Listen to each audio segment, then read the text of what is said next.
अस्सलामुअलैकुम। मेरे चैनल तालीम फॉर एवरीवन में एक बार फिर आप सबको खुशामदीद। डियर स्टूडेंट्स, आज हम officially matric maths lecture series start करने जा रहे हैं, स्पेशली फॉर कराची बोर्ड। तो चलिए देखते हैं कि इस सीरीज में पहला चैप्टर हम लोग कौन सा डिस्कस करेंगे। फर्स्ट चैप्टर जो है सेट से रिलेटेड है। तो देखते हैं कि अब हमारे पास लेक्चर 1 जो है क्या क्या है, उनमें मीन्स के लेक्चर 1 में जो है कौन कौन से टॉपिक जो है हम कवर करने जा रहे हैं। तो lecture one part A. Yes my dear students, मैंने लेक्चर 1 को जो है दो पार्ट्स में डिवाइड किया है, part A and part B में। और देखते हैं कि अब agenda for lecture 1 part A क्या है। So agenda for lecture 1 part A is sets. इसमें हम देखेंगे कि सेट्स की डेफिनेशन क्या है, रिप्रेजेंटेशन क्या है सेट्स की, सिमिलरली एलिमेंट्स क्या होते हैं या ऑब्जेक्ट्स क्या होते हैं, इनकी रिप्रेजेंटेशन कैसे करते हैं हम। Common number set for example common number sets means के natural number, whole number, integers, prime number, ये सब क्या होते हैं। आगे चलते हैं, फिर देखते हैं कि क्या होता है सेट से स्टार्ट करते हैं हम। Sets, a collection of well defined objects element is called as sets. मैं इसको यूं बताने की कोशिश करती हूँ। फॉर एग्जाम्पल, लेट सपोज मैं यहाँ से पेन ले लूँ पहले, फिर मैं बताती हूँ। फॉर एग्जाम्पल, एक मेरे पास बुक है इंग्लिश की, एक मेरे पास बुक है उर्दू की फॉर एग्जाम्पल, और ये फॉर एग्जाम्पल मेरे पास बुक है मैथ्स। तो ये बुक्स का सेट है, तो मैं ये बोलूँगी ये तीनों एलिमेंट्स जो है मिलके एक सेट बना रहे हैं। वो सेट किसका बन रहा है, बुक्स का बन रहा है, डिफरेंट बुक्स का बन रहा है। ठीक है। अब इस सेट में जो भी एलिमेंट्स हैं, इस सेट्स में जो भी बुक्स है मेरे पास, वो एलिमेंट्स कहलाई जाएंगी इस सेट के। ठीक है। सिमिलरली एक बॉक्स है मेरे पास, ये लेट सपोज एक बॉक्स है मेरे पास, और उसमें डिफरेंट काइंड ऑफ टॉफीज हैं। ठीक है। फॉर एग्जाम्पल ये तीन मेरे पास टॉफीज हैं, तो मैं ये बोलूंगी कि ये टॉफीज का सेट है। ये बॉक्स जो है एक सेट है, और इसमें जो भी टॉफीज हैं वो मेरे पास एलिमेंट्स हैं। तो इस तरीके से ये टॉफीज का सेट है। याद रहे कि सेट जो हम बनाते हैं वो एक ही मीन्स के क्वालिटी से बनाया जाता है। फॉर एग्जाम्पल, अगर बुक्स है तो बुक्स ही होंगी, उनमें जो है कॉपीज नहीं आ जाएंगी। अगर मेरे पास, मैं टॉफीज की बात कर रही हूँ, स्वीट्स में अगर मैं टॉफीज की बात कर रही हूँ तो टॉफीज ही आएंगी, चॉकलेट्स मैं नहीं ले आऊंगी, या फिर मैं उसमें पेंसिल्स या पेन नहीं ले आऊंगी। ठीक है। अब आगे चल के देखते हैं इसकी एग्जाम्पल और कोशिश करते हैं और समझने की। फॉर एग्जाम्पल ये सेट आप लोग देख रहे हैं, ये इमोजीज का सेट है, सेट ऑफ इमोजीज है। मीन्स इसमें happy face, smiling face, sad face and surprising face है। और इसके अलावा क्या है, ये जो भी इमोजीज हैं इनको हमने सेपरेट किया हुआ है कॉमा से और क्लोज किया हुआ है कर्ली ब्रैकेट में। ये रिप्रेजेंटेशन जो है बेसिकली हमारे पास टेबुलर फॉर्म में आती है। ठीक, ये हम लोग आगे नेक्स्ट लेक्चर में पढ़ेंगे पार्ट 2 में कि टेबुलर फॉर्म कैसी फॉर्म होती है। बट मैं यहाँ पे फिर भी बता रही हूँ, टेबुलर फॉर्म ऐसी फॉर्म होती है जिसमें हम एलिमेंट्स को जो है कॉमा से जो है सेपरेट कर रहे होते हैं और कर्ली ब्रैकेट में जो है क्लोज कर रहे होते हैं। फॉर एग्जाम्पल, जैसे कि टॉफीज हैं एक बॉक्स में बंद है। ठीक, सिमिलरली ये इमोजीज जो है हमारे पास सेपरेट कैसे हुए हुए, एक कॉमा से हुए हुए, और इनको हमने कर्ली ब्रैकेट में बंद किया हुआ है। ठीक, सिमिलरली एक और है मेरे पास जिसमें ये आप देखेंगे pentagon, rhombus, square and rectangle, ये सब मेरे पास ज्योमेट्रिकल शेप है। तो इन ज्योमेट्रिकल शेप को भी मैंने with the help of comma separate किया हुआ है और कर्ली ब्रैकेट में जो है मैंने बंद किया हुआ है, क्लोज किया हुआ है। तो ये भी टेबुलर फॉर्म कहलाया जाएगा। और ये भी जो है सेट है। मैं क्या बोलूंगी इन ज्योमेट्रिकल फिगर्स के लिए, तो ये बोलूंगी कि ये ज्योमेट्रिकल शेप्स का सेट है, ये इमोजीज का सेट है। ठीक, इसके बाद अब हम मैथ से रिलेटेड एग्जांपल देखने की कोशिश करते हैं कि भाई सेट्स क्या होते हैं और उन सेट में जो है एलिमेंट या ऑब्जेक्ट क्या है हमारे पास। ठीक है, ये सेट। अच्छा, मैं यहाँ पे एक और चीज बताती चलो, इसको एक्सप्लेन करने से पहले एक और चीज मैं बताऊंगी। इट सेट मीन्स के it is denoted by a capital letter such as A B C और डी और ई टू जेड। कोई भी हम कैपिटल लेटर से जो है सेट की रिप्रेजेंटेशन कर सकते हैं। फॉर एग्जाम्पल, मेरा नाम जैसे कि मिसबा है, मेरी एक अपनी रिप्रेजेंटेशन है। हर कोई मुझे मिसबा के नाम से बुलाएगा, ना कि मुझे किसी और नाम से बुला रहा होगा। ठीक है, मुझे सबको पता होगा कि मेरा नाम मिसबा है, तो वो मुझे मिसबा के नेम से ही बुला रहा होगा। फॉर एग्जाम्पल अगर मैं इस सेट की बात करूँ एग्जाम्पल 1 में, ये सेट ऑफ इमोजीज है, तो मैं ये नाम दे देती हूँ कि E is a set of emojis, different kind of emojis. जैसे कि ये मैंने बोला ये ज्योमेट्रिकल शेप्स हैं।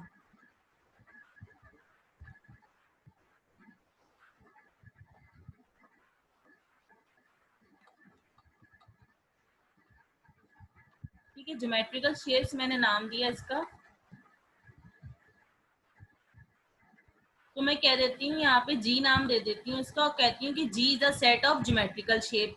ठीक है, सिमिलरली ये सेट जो है मेरे पास थर्ड एग्जांपल में सेट ए है, जो कि सेट ए में जो न्यूमेरिकल वैल्यूज हैं, मींस कि मैथमेटिक्स में जो सेट्स होंगे वो न्यूमेरिकल वैल्यू या फिर इंग्लिश अल्फाबेट से हम लोग जो है एलिमेंट्स को जो है रिप्रेजेंट करेंगे। इंग्लिश अल्फाबेट कैपिटल लेटर से नहीं होंगे, बल्कि अब एलिमेंट्स जो होंगे हम जो है उसे स्मॉल लेटर्स में जो है शो करेंगे। यहाँ पे जो न्यूमेरिकल वैल्यूज है 1 2 3 4। अब यहाँ पे एक और चीज मैं दिखाती हूँ, पहले मैं यहाँ पे सेट सी का बता दूं।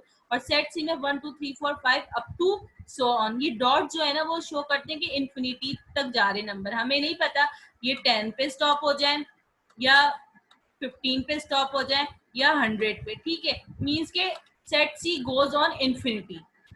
ओके, तो मैं यहाँ पे अब ये बताने की कोशिश कर रही हूँ, जैसे कि सेट ए में मेरे पास एक फाइनाइट नंबर्स हैं। ठीक है, फाइनाइट नंबर्स ऑफ एलिमेंट्स है, मींस कि 1 से लेके 4 तक।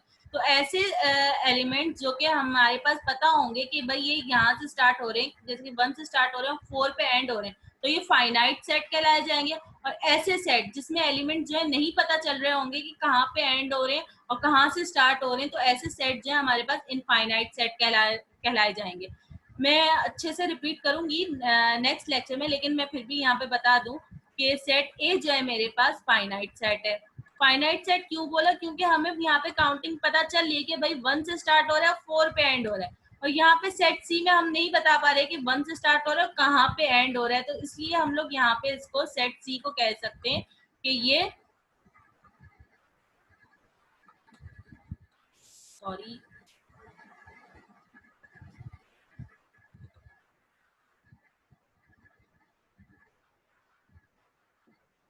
तो मैं सेट सी के लिए मैं कह सकती हूँ कि ये इनफाइनाइट सेट है। इनफाइनाइट के नाम से ही जाहिर हो रहा है कि कहीं तक भी दूर तक जो है काउंटिंग हम कर सकते हैं। ठीक है, तो ये इनफाइनाइट सेट है। आई होप सो कि यहाँ पे आपको सेट क्या होता है, सेट की एग्जाम्पल जो है क्लियर होंगी और सेट की जो है रिप्रेजेंटेशन भी क्लियर होगी। नेक्स्ट चलते हैं आगे, elements. Anything belonging to a set is called an element of the set. पीछे मैं वापस ले चलती हूँ। फॉर एग्जाम्पल ये इमोजीज जो है मेरे पास, सेट ऑफ इमोजीज, इस सेट ई में जो है ये डिफरेंट इमोजीज जो हैं इस सेट ई की जो है सेट ई के जो है एलिमेंट्स है। सिमिलरली सेट ए की बात करूँ, सेट ए में जो है 1 2 3 4 जो है न्यूमेरिक वैल्यू है, तो ये न्यूमेरिक वैल्यूज जो है वो सेट ए के क्या है, ऑब्जेक्ट्स या एलिमेंट्स हैं। चले, यहाँ तक तो ये चीज क्लियर हो गई होगी। It can be represented as small alphabets, numeric value और null set. Means कि कोई भी सेट है मेरे पास, फॉर एग्जाम्पल सेट ए है, तो वो मेरे पास मैं उसको किससे शो कर सकती हूँ, न्यूमेरिक वैल्यू, फॉर एग्जाम्पल 6 5 4, मैंने अभी ऐसे लिख दिया है, वैसे देख लेंगे। सिमिलरली कोई भी एक और सेट है जैसे कि डी है, उसमें मैं इंग्लिश अल्फाबेट लिख देती हूँ एक्स वाई जेड। ठीक है, सिमिलरली एक और सेट आ जाता है नल सेट की बात करें कि नल सेट क्या होता है। नल सेट ऐसा सेट होता है जिसमें कोई भी एलिमेंट्स नहीं होते। फॉर एग्जांपल ई है, सेट ई है मेरे पास, वो सिर्फ कर्ली ब्रैकेट में ऐसे होगा और कोई भी एलिमेंट्स नहीं होंगे, वो नल सेट कहलाए जाएंगे। या तो हम उसको ऐसे शो कर सकते हैं या फिर नल सेट को हम ऐसे शो करेंगे। ठीक, ये फाइव का सिंबल है, इसको हम नल सेट के लिए यूज करते हैं। आगे चलते हैं, देखते हैं। For example A is equal to 1 2 3 4। अब देखिएगा यहाँ पे क्या है, सेट ए जो है न्यूमेरिक वैल्यू है मेरे पास, और इसमें क्या क्या एलिमेंट्स है, 1 2 3 4, ये न्यूमेरिक वैल्यू है। अब ये सेट मैंने पीछे भी आपको बताया ये फाइनाइट सेट कहलाया जाता है, क्योंकि हमें पता चल रहा है कि 1 से स्टार्ट हो रहा है और 4 तक काउंट हो रहा है। ये और अगर पूछा जाए कि सेट ए में कितने एलिमेंट्स हैं, तो हम इजीली बोल सकते हैं कि सेट ए में जो है कितने एलिमेंट्स है भाई, टोटल 4 एलिमेंट्स हैं। क्यों, क्योंकि जो है फाइनाइट सेट है और फाइनाइट सेट में हमें जो है काउंटिंग इजीली पता चल जाती है। तो अब सिमिलरली सेट सी की बात करें, सेट सी जो है स्मॉल अल्फाबेट हमारे पास है, अल्फाबेट इंग्लिश अल्फाबेट बेट्स हैं इसमें एलिमेंट्स। तो यहाँ पे अगर देखें ए बी सी है और सी के बाद जो ये डॉट डॉट जो शो हो रहे हैं ये बता रहे हैं कि इनफाइनाइट, हमें नहीं पता ये जेड तक जाते हैं, बाकी में वाई तक, एक्स तक या कहाँ तक। तो इसीलिए अगर कोई ये पूछे आप लोगों से कि सेट सी में कितने एलिमेंट्स हैं, तो हम कह देंगे भाई इनफाइनाइट एलिमेंट्स है, क्योंकि हमें नहीं पता कि जो है टोटल एलिमेंट्स जो है कहाँ तक जा रहे हैं, सही, कहाँ पे जो है ऐड हो रहे हैं। सिमिलरली एक और सेट है मेरे पास बी, जिसमें कोई भी एलिमेंट नहीं, तो ये नल सेट कहलाया जाएगा, सही। और इसके अलावा अगर मैं यहाँ पे एक और सेट बना दूं, सेट ई तो चले हो गया, मैं इसको ई प्राइम कह देती हूँ। और अगर इसमें मैंने यहाँ पे ए लिख दिया तो इट मीन्स कि ये सिंगल सेट है। क्यों? क्योंकि जो है इस सेट में जो है एक ही एलिमेंट है। तो एलिमेंट्स क्या होते हैं, ऑब्जेक्ट्स क्या होते हैं, सेट्स क्या होते हैं, सेट की रिप्रेजेंटेशन कैसे होती है, एलिमेंट्स की रिप्रेजेंटेशन कैसे होती है, और इसके अलावा ये कि टेबुलर फॉर्म, टेबुलर फॉर्म ऐसी फॉर्म है कि मीन्स के एलिमेंट्स को हम जो है with the help of comma separate कर रहे होते हैं और क्लोज हम लोग कर्ली ब्रैकेट में कर रहे होते हैं। इनफाइनाइट सेट कहाँ तक होते हैं, मीन्स के इनफाइनाइट सेट वो सेट होते हैं जिनकी हमें स्टार्टिंग या एंडिंग पॉइंट नहीं पता होता। और फाइनाइट सेट क्या होते हैं, जिसमें हमें पता होता है कि कहाँ से स्टार्ट हो रहे हैं एलिमेंट्स और कहाँ पे एंड होने होंगे। ठीक है, ये सारी चीजें आई होप सो कि क्लियर होगी। इफ किसी को कोई भी कंफ्यूजन है इन दो तीन चीजों से, तो जो है आप लोग मेरे कमेंट बॉक्स में जो है क्वेश्चन रेज कर सकते हैं। इंशाल्लाह मैं जो हूँ उसको आंसर करने की कोशिश पूरी करूंगी। तो यहाँ तक तो ये था कि सेट्स, एलिमेंट्स एंड ऑब्जेक्ट्स, इसके अलावा ये कि नल सेट और जो है इनफाइनाइट, फाइनाइट। इनफाइनाइट फाइनाइट के लिए तो मैं दूसरा लेक्चर प्रिपेयर करूंगी, लेकिन मैं यहाँ पे जो है मैंने फिर भी बता दिया। ये सारी चीजें आई होप सो कि सबको क्लियर होंगी। अब नेक्स्ट चलते हैं, हम आगे देखते हैं कि कौन सा टॉपिक है। Next topic, common set number. Common set number. So following are the set number and they have special name. देखते हैं कि भाई set number वो कौन कौन से। Natural number and it is represented by n, whole number it is denoted by W, integers Z, prime number P, even number E, odd number O, rational number Q, irrational Q prime, and real number. Combination of Q and Q prime means the combination of rational and irrational, or we can say that combination of all above mentioned numbers is known as real number. And this sign is this U is um, known for combination set. तो वैसे तो you union के लिए use करते हैं। Union के लिए अगर मैं रिकॉल करूँ, यूनियन में यही करते हैं कि सारे नंबर्स को जो है हम एक साथ लिख लेते हैं। तो जो है यू यहाँ पे यही शो कर रहा है कि यूनियन कॉम्बिनेशन को शो कर रहा है सब सेट नंबर्स के लिए।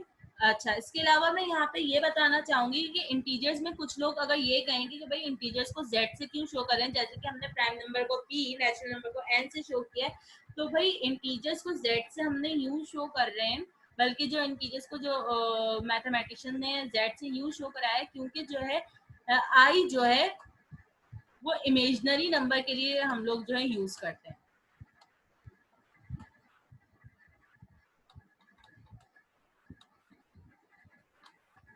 इमेजनरी नंबर्स के लिए। और इमेजनरी नंबर्स क्या है कि रूट में negative numbers, for example minus root -2, root -4। तो हम क्या करते हैं इमेजनरी नंबर्स में, रूट से अगर नेगेटिव साइन हमें रिमूव करना हो तो रिमूव तो वो नहीं होगा, √4 और नेगेटिव साइन जैसे ही हम हटाएंगे तो ये एक आई की फॉर्म में बन जाएगा, ये आयोटा होता है। तो इस तरीके से इसको जो है इमेजनरी नंबर्स कहते हैं। वैसे जो भी हम लोग चैप्टर पढ़ेंगे जिसमें इमेजनरी नंबर्स का जिक्र आएगा तो हम उसमें इमेजनरी नंबर्स जो है कवर करेंगे। फिलहाल अभी के लिए इतना ही कि इमेजनरी नंबर्स को रिप्रेजेंट करने के लिए जो है हम आई यूज करते हैं और इंटीजर्स के लिए हम जो है जेड यूज करते हैं।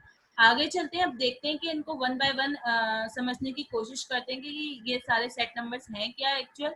Natural number, natural number means counting from 1 2 3 4 5 and so on, and it is denoted by N. Natural number याद रहे कि नेचुरल नंबर हम लोग अपनी डेली लाइफ में जो है यूज कर रहे होते हैं. फॉर एग्जाम्पल कोई पूछता है कि एक बॉक्स है उसमें इतने कितने कलर्स हैं, तो हम बता देते हैं आराम से काउंट करके कि भाई इस बॉक्स में जो है 11 कलर्स हैं या 12 कलर्स हैं. या फिर जो है कोई ये पूछता है कि भाई फॉर एग्जाम्पल फ्रिज में जो है कितनी पानी की बॉटल्स फिल हुई हैं, तो हम बता देते हैं कि भाई 5 है या 4 है, जो भी है. तो नेचुरल नंबर जो है हम लोग डेली लाइफ में अपनी डेली लाइफ में जो है यूज कर रहे होते हैं. तो आई होप सो कि नेचुरल नंबर में किसी को कोई प्रॉब्लम नहीं होगी. अब चलते हैं नेक्स्ट है whole number. Whole number means कि counting from 0 1 2 3 4 and so on and it is denoted by W. Whole numbers में क्या होता है, होल नंबर में नेचुरल नंबर ही होते हैं इंक्लूड, बट साथ में जो जीरो भी आ जाता है 1 से पहले, तो ये होल नंबर कहलाए जाते हैं. सिमिलरली इंटीजर्स, इंटीजर्स क्या होते हैं, इंटीजर्स जो हैं होल नंबर होते हैं सारे. मीन्स के नेचुरल नंबर होल नंबर का कॉम्बिनेशन होता है इंटीजर, और इसके अलावा नेगेटिव नंबर्स भी इंक्लूड होते हैं. And also it is denoted bye Z. ये हमने देख लिया कि जेड इसको क्यों कह रहे हैं, जेड से रिप्रेजेंटेशन इसकी क्यों कर रहे हैं. अब यहाँ पे देखिएगा कि ये एक मैंने लाइन ड्रॉ हुई हुई है यहाँ पे, नंबर लाइंस हैं जिसमें बता रहे हैं कि इंटीजर्स क्या है, नेचुरल नंबर क्या है, एंड होल नंबर क्या है. अब मैं इसको मार्क कर देती हूँ आप लोग की आसानी के लिए. पॉजिटिव इन्फिनिटी और यहाँ पे नेगेटिव इन्फिनिटी. मीन्स कि जीरो की राइट साइड पे जो भी लाइन है वो जो है पॉजिटिव इन्फिनिटी तक जा रही है, और लेफ्ट लाइन जो है जीरो की वो जो है नेगेटिव इन्फिनिटी तक जा रही है. अब देखिएगा मेरे साथ रहेगा और समझने की कोशिश कीजिएगा कि जो 1 से लेके पॉजिटिव 1 से लेके जो पॉजिटिव इन्फिनिटी तक, मीन्स के 1 से लेके 5 तक, पॉजिटिव 5 तक जो हमारे पास नंबर्स है वो नेचुरल नंबर है. ठीक. सिमिलरली अगर 1 के साथ मैं इंक्लूड कर लूँ 0, 0 से लेके 5 को अगर मार्क करो तो वो होल नंबर्स है. अच्छा, whole numbers including with natural number, और उसके अलावा नेगेटिव नंबर्स भी अगर मैं इंक्लूड कर लूँ तो वो सब इंटीजर्स कहलाए जाते हैं. आई होप सो कि natural number, whole number, integers क्या होते हैं ये क्लियर हो गया आप लोगों को. आगे चलते हैं और देखते हैं कि कौन कौन से नंबर्स हैं. Prime number, even number, odd number. Prime number. Prime numbers are a number that is divisible by 1 and itself, and it is denoted by P. For example, 2, 3, 5, 7, 11. भाई प्राइम नंबर ऐसे नंबर हैं जो कि या तो अपने table से ही divide होंगे कम्प्लीटली या फिर 1 से. फॉर एग्जाम्पल 2 है, 2 की अगर बात करें, 2 को अगर 1 से डिवाइड करना चाहें तो ये कम्प्लीटली डिवाइड हो सकता है. 2 को अगर हम अपने ही टेबल से, उसी की टेबल से डिवाइड करना चाहें तो तब भी ये कम्प्लीटली डिवाइड हो जाएगा. फॉर एग्जाम्पल 11 को भी 1 से अगर डिवाइड करना चाहें तो ये कम्प्लीटली डिवाइड हो जाएगा.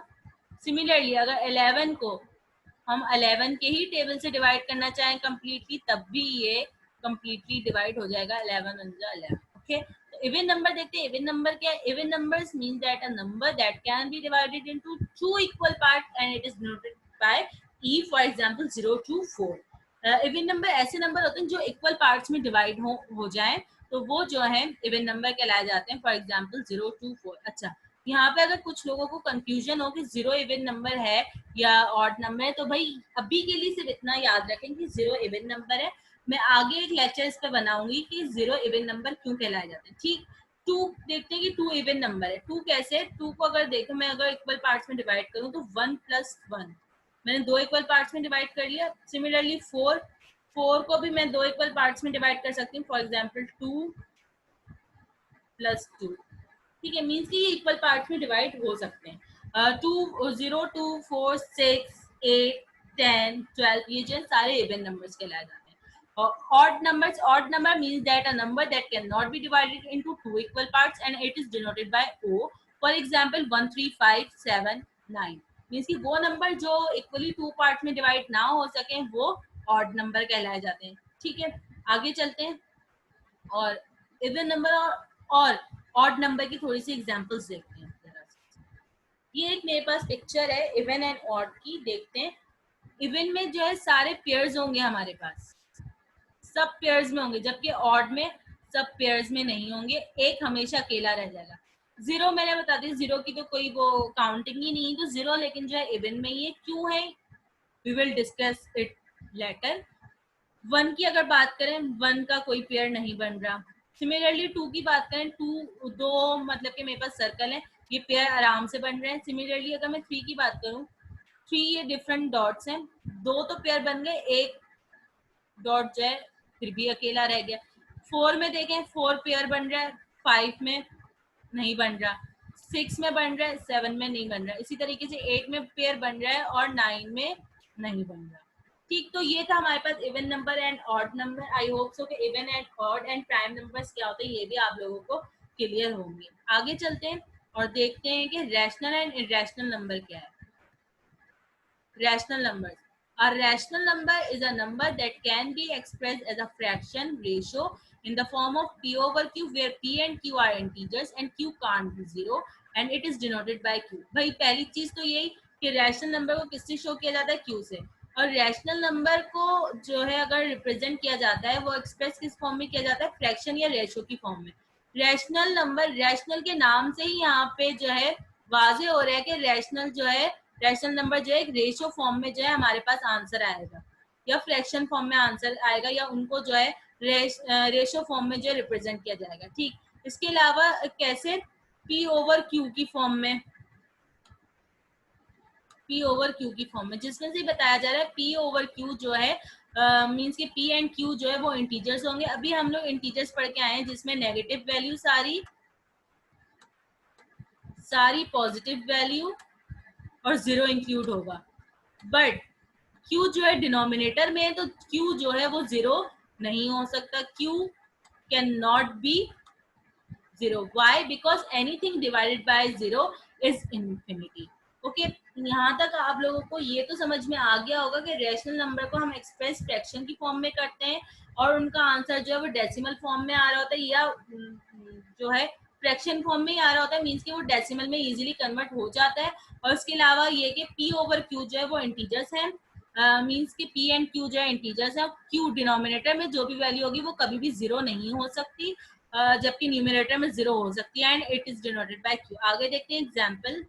For example 1 over 2 root 4 2 over 3, ये सब जो है रैशनल नंबर है। कैसे ये भी देखते हैं थोड़ी देर में। 1 over 2 is equal to 0.5, root 4 is equal to 2, 2 over 3 is equal to 0.66666। ये तीनों जो एग्जाम्पल्स हैं ये रैशनल नंबर है। भाई कैसे, इसकी कोई ना कोई लॉजिक तो होगी। यस, बिल्कुल लॉजिक है, देखते हैं आगे। Note when p is divided by q, जब हमने फॉर एग्जाम्पल p को इंटीजर्स को जो है इंटीजर से ही डिवाइड किया तो मेरे पास कोई आंसर जो है r की फॉर्म में आया, मीन्स कि इंटीजर की ही फॉर्म में आया। To produce a rational number, then it can either be repeating decimal or terminating decimal। Means कि अगर मैं p over q को डिवाइड कर रही हूँ और आंसर अगर r की फॉर्म में आया, r की ऐसी फॉर्म जो कि या तो टर्मिनेट डेसिमल प्रोड्यूस कर रही हो या फिर रिपीटिंग डेसिमल प्रोड्यूस कर रही हो आंसर में, तो वो जो है रैशनल नंबर कहलाए जाते हैं। अब देखते हैं 1 over 2 जो है किसके बराबर है, 0.5 के। तो 0.5 ये टर्मिनेट हो रहा है पॉइंट के बाद, तो ये रैशनल नंबर है। Root 4 is equal to 2, means कि 4 is the perfect square of 2। Terminate हो रहा है, रिपीट नहीं हुआ जा रहा, तो या फिर जो है नॉन रिपीटिंग नहीं, तो जो है ये रैशनल नंबर है। 2 over 3, अब यहाँ पे देखे पॉइंट के बाद जो है टर्मिनेट तो नहीं हो रहा लेकिन रिपीट होते जा रहे हैं, 6 6 6 6 6 6 6। तो याद रहे रैशनल नंबर की दो पहचाने के, या तो आंसर जो है रिपीट होता जा रहा होगा या फिर जो है टर्मिनेट हो जाएगा, वो रैशनल नंबर कहलाया जाएगा। यहाँ पे जो है ये रिपीट तो नहीं हो रहा लेकिन टर्मिनेट हो गया, तो ये इस वजह से जो है रैशनल नंबर है। अब देखते हैं यहाँ पे ये 1 over 2 जो है टर्मिनेटिंग डेसिमल है, ये जो है इंटीजर फॉर्म तो है बिल्कुल, और जो है टर्मिनेटिंग फॉर्म है, और ये जो है रिपीटिंग डेसिमल फॉर्म है। That's why these three are known as rational number. I hope so कि रैशनल नंबर सबको क्लियर होगा। अगर क्लियर नहीं हो, थोड़ी बहुत भी कंफ्यूजन हो, प्लीज मेरे कमेंट बॉक्स में जो है क्वेश्चन रेज करके जो है पूछते हैं। मैं इंशाल्लाह कोशिश करूंगी कि मैं उस क्यूरी को जो है सॉल्व कर सकूं। इरैशनल नंबर, इरैशनल नंबर तो नाम से ही जाहिर हो रहा है कि भाई ये रैशनल से थोड़ा सा डिफरेंस है या डिफरेंट है, या फिर जो है उससे जो है थोड़ा सा अगेंस्ट में है। तो देखते हैं इरेशनल नंबर क्या है। And irrational number is a number that is not rational. Irrational number जाहिर है वही नंबर होगा जो रैशनल नहीं होगा। It can't be expressed as a simple fractional form और quotient form p over q। जैसे कि हम रैशनल नंबर में आराम से इंटीजर्स को जो है इस तरीके से शो कर रहे थे, तो यहाँ पे हम इस फॉर्म में नहीं कर सकते। भले वो रेशियो की फॉर्म में हमारे पे रिप्रेजेंट हो रहा हो, लेकिन वो इंटीजर्स नहीं होंगे। फॉर एग्जाम्पल वो √2/3, हमारे पास डिनोमिनेटर तो इंटीजर है लेकिन न्यूमरेटर है नहीं, तो इस वजह से जो भी आंसर आएगा मेरे पास वो रैशनल नहीं होगा बल्कि इरेशनल होगा, and it is denoted bye cube prime. सही, यहाँ तक ये चीज आई होप सो भी क्लियर होगी। अब देखते हैं, एग्जाम्पल करके देखते हैं। फॉर एग्जाम्पल पाई, पाई से आप सब लोग बहुत ज्यादा जो है वाकिफ होंगे। पाई की जो भी वैल्यू होती है वो जो है नॉन रिपीटिंग वैल्यू होती है, तो इस वजह से पाई को जो है इरेशनल कहा जा रहा है। सिमिलरली यहाँ पे √3/2, √3 जो है वो इंटीजर नहीं है मेरे पास, ये जो है इंटीजर की फॉर्म नहीं है, तो इस वजह से जो है इसका √3/2 का जो भी आंसर आएगा वो इरेशनल नंबर कहलाया जाएगा। अगर हाँ यहाँ पे 3 होता, 3/2 करके देखते हैं हम कि वो किसके बराबर है, रैशनल या इरेशनल होता अगर वो इंटीजर होते, और फिर देखते हैं हम कि जो है वो इरेशनल है या नहीं है। अगर ये जैसे कि √3 है तो जाहिर है ये वो तो नहीं है, इंटीजर तो नहीं है। अगर हाँ 3 होता तो ये जो है इंटीजर कहलाया जाता। तो इसका भी आंसर जो है इरेशनल की में ही फॉर्म में ही आएगा। फॉर एग्जांपल ये एक वैल्यू है,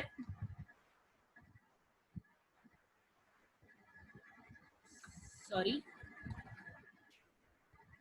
एक और आंसर है मेरे पास। आंसर की एक वैल्यू 3.14572901 तो अगर मैं यहाँ पे देखूँ ये नॉन रिपीटिंग वैल्यूज है, तो इस तरीके से इरेशनल की क्या पहचान है कि when an irrational number is expressed in decimal form, जब भी हम इरेशनल नंबर को डेसिमल फॉर्म में हम रिप्रेजेंट करेंगे, एक्सप्रेस करेंगे, it goes on for ever without repeating, means के वो चलता चला जाएगा। विदाउट रिपीटिंग मीन्स कि नॉन टर्मिनेटिंग वाली कंडीशन आएगी यहाँ पे, और नॉन रिपीटिंग वहाँ पे, जैसे कि रैशनल में तो टर्मिनेट नहीं हो रहे थे लेकिन रिपीट तो हो रहे थे ना, और टर्मिनेट भी हो रहे थे। यहाँ पे जो है टर्मिनेट भी नहीं होंगे और रिपीट भी नहीं होंगे, बल्कि नॉन टर्मिनेटिंग और नॉन रिपीटिंग फॉर्म होगी, और तो ऐसे नंबर को हम लोग जो है इरेशनल कहते हैं। मैं यहाँ पे जो है पाई की वैल्यू दिखाना चाहती हूँ। मैंने जो अपने पास कैलकुलेटर में पाई प्रेस करके इक्वल टू प्रेस किया, तो जो है मेरे पास ये वैल्यू आई 3.14159265 इस तरीके से वैल्यू आई। तो ये जो है मेरे पास इरेशनल नंबर है, तो pi is an irrational number. अच्छा, कुछ लोग कहते हैं कि पाई जो है वो बराबर है 22/7 की, बट ऐसा नहीं है। मैं इसके बारे में भी डिस्कस करूंगी नेक्स्ट किसी लेक्चर में। 22/7 इन एक्चुअल आप लोग कैलकुलेटर में करके देखें, तो मैं यहाँ पे फिर भी अपने पास चेक करके बता देती हूँ। 22/7 वो एक्चुअली थोड़ा सा जो है इससे थोड़ा सा डिफरेंस आ रहा है, इसकी वैल्यू में जो है थोड़ा सा डिफरेंस आ रहा है, वो थोड़ा बहुत जो है रिपीट होती जाएंगी वैल्यूज कुछ वैल्यूज के बाद। तो मेरे पास जैसे कि आ रहा है 3.1428571428, ठीक है। तो जो है मेरे पास यहाँ पे जो है 5 या 4 वैल्यूज के बाद रिपीट हो रही हैं। तो 22/7 कभी भी कंफ्यूज नहीं होइएगा कि ये 22/7 इरेशनल है, बल्कि 22/7 जो है वो रैशनल है। हम लोग सपोज कर लेते हैं कि पाई जो है 22/7 है और वहां पे लिख देते हैं कि 22/7, लेकिन ये बिल्कुल प्लीज मिस्टेक नहीं कीजिएगा कि इरेशनल में आप लोग 22/7 लिख रहे हैं। ठीक है, तो 22/7 जो है मेरे पास वो इरेशनल नहीं है बल्कि वो रैशनल है। ठीक है, तो पाई, सिर्फ पाई जो है वो इरेशनल है। मैं यहाँ पे ये बताऊंगी कि ये क्या है आइंदा कभी किसी लेक्चर में। बस ये इतना बस याद रखना कि pi is an irrational and 22/7 is irrational. आगे चलते हैं, कुछ इसकी एक्सरसाइजेस मीन्स के कुछ इसकी जो है क्वेश्चंस करते हैं रैशनल एंड इरेशनल के। Which of the following are rational numbers और irrational number? 3/2 is equal to 1.5। सोच के रखिएगा कि रैशनल है या इरेशनल है और क्यों है। √8 is equal to 2.8284। 1/3 ये आप लोगों ने खुद करना है, मैं इसका नहीं बताऊंगी। 7/4 is equal to 1.75। 19/2 ये भी मैंने क्वेश्चन मार्क डाले हुए आगे, तो ये भी आप लोगों ने चेक करना है कि 19/2 जो है रैशनल है या इरेशनल है। √2 1.41421। √4 इज इक्वल टू 2, ये हमने पीछे एग्जाम्पल की भी है। √4 जो है इक्वल टू 2 के बराबर, ये रैशनल था। ठीक है, आगे चलते हैं और देखते हैं। रूट 17 ये आप लोगों ने खुद करना है। 3/2 1.5 रैशनल नंबर है, क्यों? क्योंकि जो है पॉइंट के बाद से 5 है वो टर्मिनेट हो रहा है। रूट 8 इज इक्वल टू 2.8284, ये रिपीट होता चला जाएगा, सॉरी रिपीट तो होता जाएगा लेकिन नॉन टर्मिनेटिंग होगा, और जो है नॉन रिपीटिंग होगा। रिपीट से मुराद यहाँ पे ये कि नॉन रिपीटिंग होगा। 8284 तो है, आगे कोई और नंबर होंगे, तो इस वजह से जो है रूट 8 जो है हमारे पास रैशनल नहीं इरैशनल नंबर है। क्लियर? 1/3 आप लोगों ने खुद करना है। इसका मैं आप लोगों को आंसर नहीं बताऊंगी, अगर किसी ने पूछना हो तो मैं कमेंट में जरूर बता दूंगी। कोई जो है मुझसे कमेंट में आंसर बता के जो है मुझसे कंफर्म कर सकता है। 7/4 1.75 ऑब्वियसली रैशनल नंबर है क्योंकि टर्मिनेट हो रहा है। ये भी आप लोगों ने 0.5 भी आपको खुद ही करना है। 0.6 देख लेते हैं, ये इरेशनल क्योंकि 1.4142 आगे इसी तरीके से जो है नंबर्स जो चलते चले जाएंगे नॉन रिपीटिंग फॉर्म में और नॉन टर्मिनेटिंग फॉर्म में, तो इरेशनल होंगे। यहाँ पे मैंने बोल दिया था रिपीटिंग, रिपीटिंग से मुराद मेरा एक्चुअली ये था कि नॉन रिपीटिंग होंगे, मींस के चलते ही चले जाएंगे, नॉन टर्मिनेटिंग होंगे, नॉन रिपीटिंग होंगे, कोई नंबर रिपीट नहीं हो रहा होगा, मेरा मतलब ये था यहाँ पे। ठीक है, sorry for that. Root 4 means के 4 is a perfect square of 2, तो ये भी जो है टर्मिनेटिंग है, टर्मिनेटिंग की कंडीशन है और रैशनल की कंडीशन है, तो जो है ये रैशनल नंबर होंगे।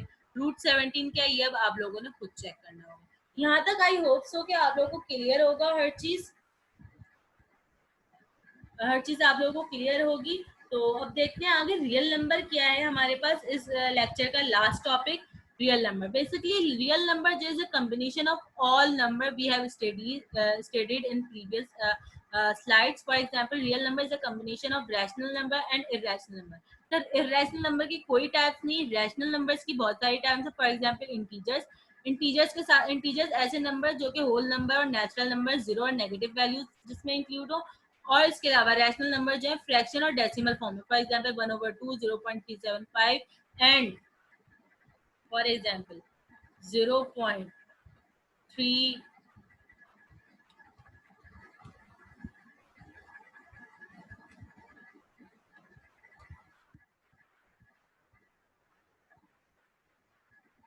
0.33333 मीन्स कि ये रिपीट हो रही है, नॉन टर्मिनेटिंग है, तो ये भी जो है रैशनल नंबर की ही टाइप्स में आएंगी।